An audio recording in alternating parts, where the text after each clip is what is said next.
एक लड़का मिला, बोला भाई मैं हर महीने पैसे बचाता हूँ पर साल के अंत में जेब फिर खाली रह जाती है।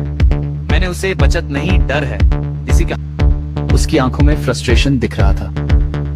5 साल नौकरी की, खर्चा कम किया, फिर भी बैंक बैलेंस कभी बढ़ता ही नहीं था। ये वही गलती है जो इंडिया का मिडिल क्लास करता है।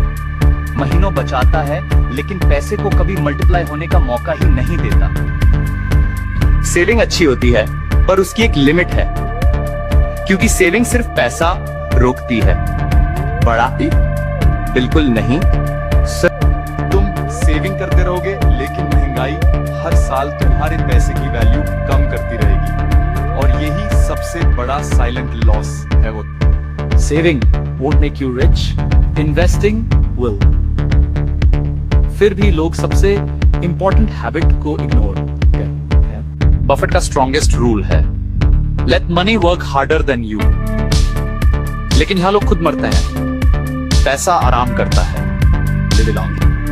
मैंने उस लड़के से कहा तू अपने आप को काम पर लगाता है पर पैसे को क्यों नहीं लगाता। यही रियल टर्निंग पॉइंट था। सॉल्यूशन सिंपल है, सेविंग वाली हैबिट मत छोड़ो पर उसे इन्वेस्टिंग में कन्वर्ट करो ताकि पैसा भी काम करना शुरू करे।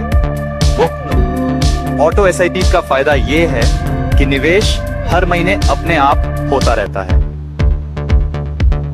यही अमीर सोच की शुरुआत होती है। ऐसे एसेट्स चुनो जो लॉन्ग टर्म में रिस्क कम एंड रिटर्न स्टेबल, इंडेक्स और blue chip companies. Objectives, index fund slow नहीं होते, कंसिस्टेंट होते हैं और कंसिस्टेंसी ही फाइनेंशियल ग्रोथ का असली फाउंडेशन है, स्पीड नहीं।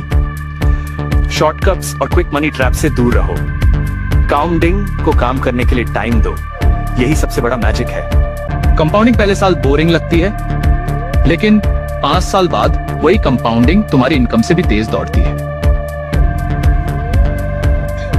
उस लड़के ने बस 2000 रुपये लातमन से शुरू किया। 3 साल में उसने देखा उसके पैसे उसकी सैलरी के बिना भी खुद बढ़ रहे थे। पहले वो हर महीने टेंशन में रहता था, अब ग्राफ्स देखकर खुश होता है क्योंकि पैसा फाइनली उसके लिए काम कर रहा था। उसने एक लेसन समझा, सेविंग तुम्हें सर्वाइव कराती है लेकिन इन्वेस्टिंग तुम्हें फाइनेंशियली फ्री बनाती है।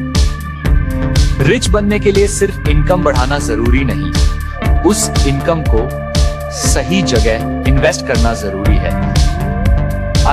याद रखो, मिडिल क्लास बचत करता है, वॉरेन बफेट इन्वेस्टिंग करता है।